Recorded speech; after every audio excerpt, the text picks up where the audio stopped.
Shalom, I'm Nama Rue. This is my husband, Rabbi David Rue.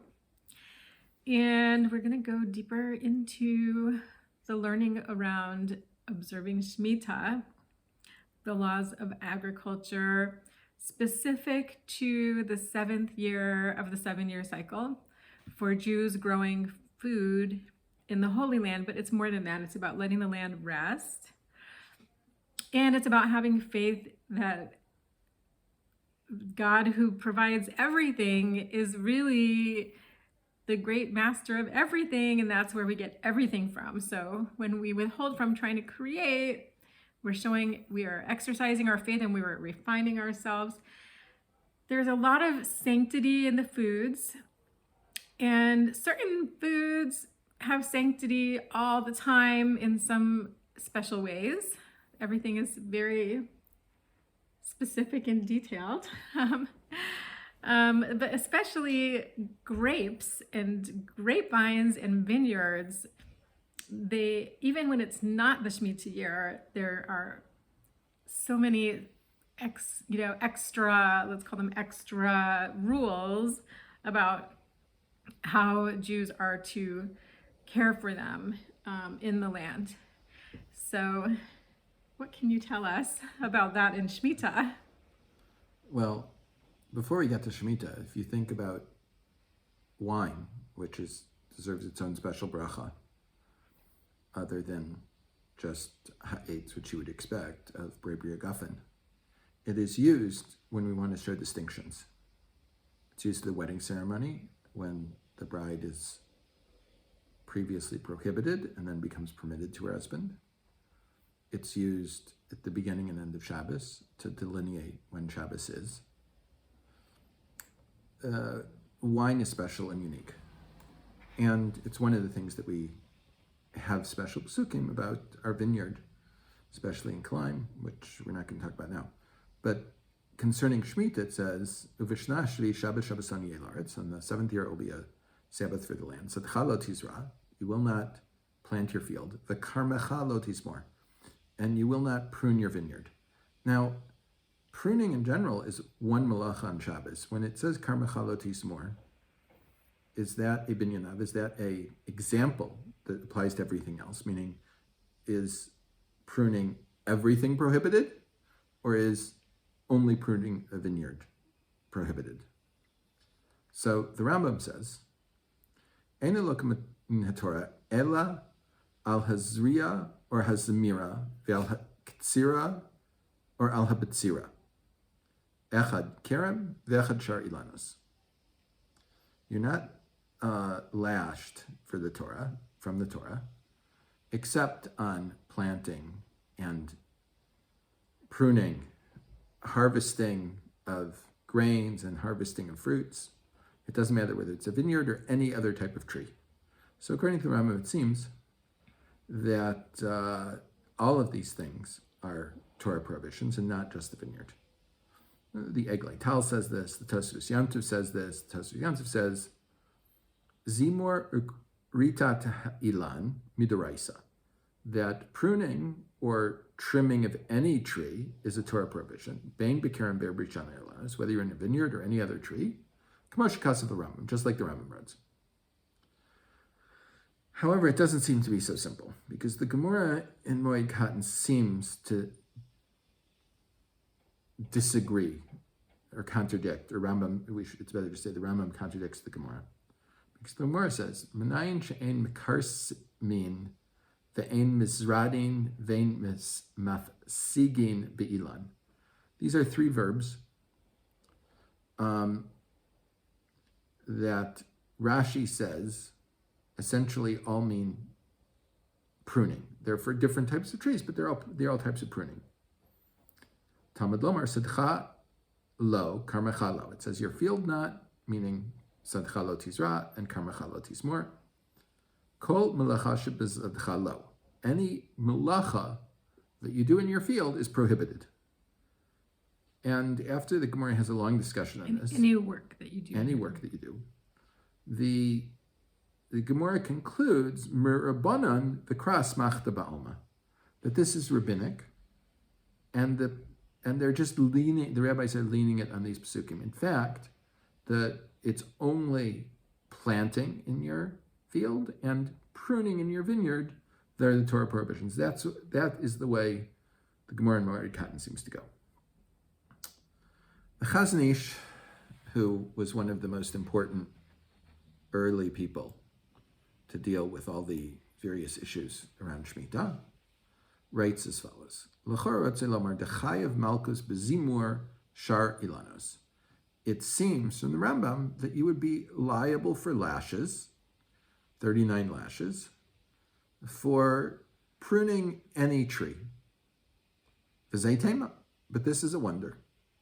Amnam nirei de kavanas Rabbeinu, but it appears that the intent of our rabbi, meaning the Rambam, kan lishlo shelo nemar she'en din shvis bilanos ela b'kirim, that he's only saying this halacha concerning not for all types of trees, but only in the vineyard. Ketziv kra kharmacha lo tizmor v'es invein yisirecha lo tivtzor. It says about the vineyard, you will not prune it and you will not harvest it. Geshta omer ken shar ilanos mutter livtzor kederach habotzrim. And so it appears from this that it would be permitted to harvest all other types of trees in the way that we normally harvest them. Mutter gam lintoa ulahavrich ulaharkiv. And it would also appear that we would be allowed to plant a seedling in the ground, or to, what's it called when you cut in and you put a branch into an existing tree. In Hebrew, it's laharkiv and lahavrich. I can't remember what it's called right now. It's not coming to my mind. But it's the like slicing and... No, it's grafting. Grafting. The Chazon Ish says you're allowed to graft. V'lezei hikdim Rabbeinu af al gav dektiv kerem echad, kerem ve'echad shar ilanos. Even though he's saying it's written about the vineyard, he's saying it doesn't matter whether we're talking about the kerem or all other trees. Bechlal iser avodas ilan. All of this is included in the prohibition. V'lechen kol malachos asuras gam b'shar ilanos, ach zamir asir be'emes rak b'kerem. All the types of work, the Chazon Ish is saying, are prohibited, but pruning is only prohibited in the vineyard and not with anything else. And the Chazon Ish explains in another place, another chapter, actually in the previous chapter, that the reason why pruning a vineyard is different than all others is a zimur shel shar ilanos chaluk mizimur geffen. The nature of pruning in other trees is different than the nature of pruning a vine, a grapevine, mitzad tiv avodaso, because of the nature of the work. He doesn't explain what that is. However, Rav Kook earlier, 40 years earlier, wrote as follows, 30 years earlier. Ulefi divrei hamumchim, according to the opinions of the experts, bedavar eino ba hazmiira hazu hanahuga bizmanenu, the way that we do our pruning today, she katsisas kol anafim laharbos esaperos lahashpiach es ilan. We cut off branches and leaves and so on from the tree in order to make the rest of the tree grow better. Ki'im kedei laharich kiyum ha'ilan, or to extend the life of the tree. V'davar zeh lo aser min Torah ela rak midurabanan. And this is only a rabbinic prohibition, not a Torah prohibition. However, he says, when you are dealing with a vineyard, and the Chazon Ish will say this explicitly in a minute, when you're dealing with a vineyard, it's different, because where I cut, a new branch will grow. I cut it in the winter before the sap starts running. And the new growth there is where the cluster of grapes will be. So I'm cutting in the vine so that this point will grow a cluster of grapes.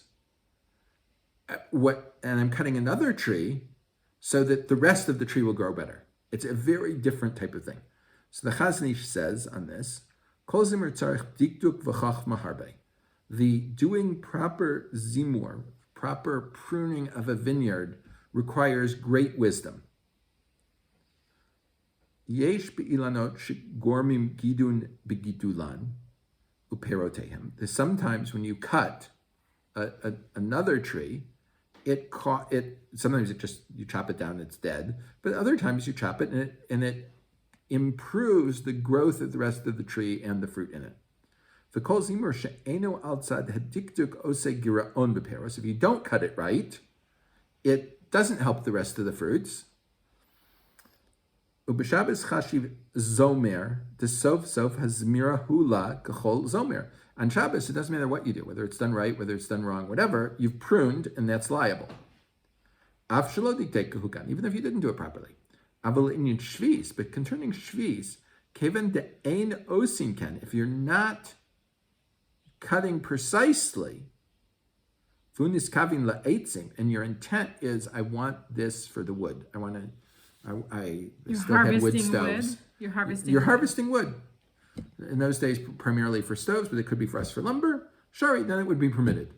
So you can harvest from grapevines the wood during the Shmita year, as long as you're not doing a precise cut with the intention of growing grapes, clusters of grapes there. Well, also, according to what Rav Kook said, if you think about it, when I cut the grapevine, it's an entirely different purpose than the rest. So the grapevine is the Torah prohibition. All other trees are a rabbinic prohibition. However, the Rav Kook wouldn't disagree with this, but the Chazon Ish is saying, if my intent isn't to improve anything, it's just because I want the wood, and wood isn't something that's liable in Shmita, except for maybe cinnamon, then I don't have a problem at all. Okay. All right. That's good. But then also you can harvest the grapes during the Shmita year, and that makes really special grape juice and wine. Is that correct? We will get to harvesting them in the future. Okay, another video coming up soon. Okay, happy Shmita.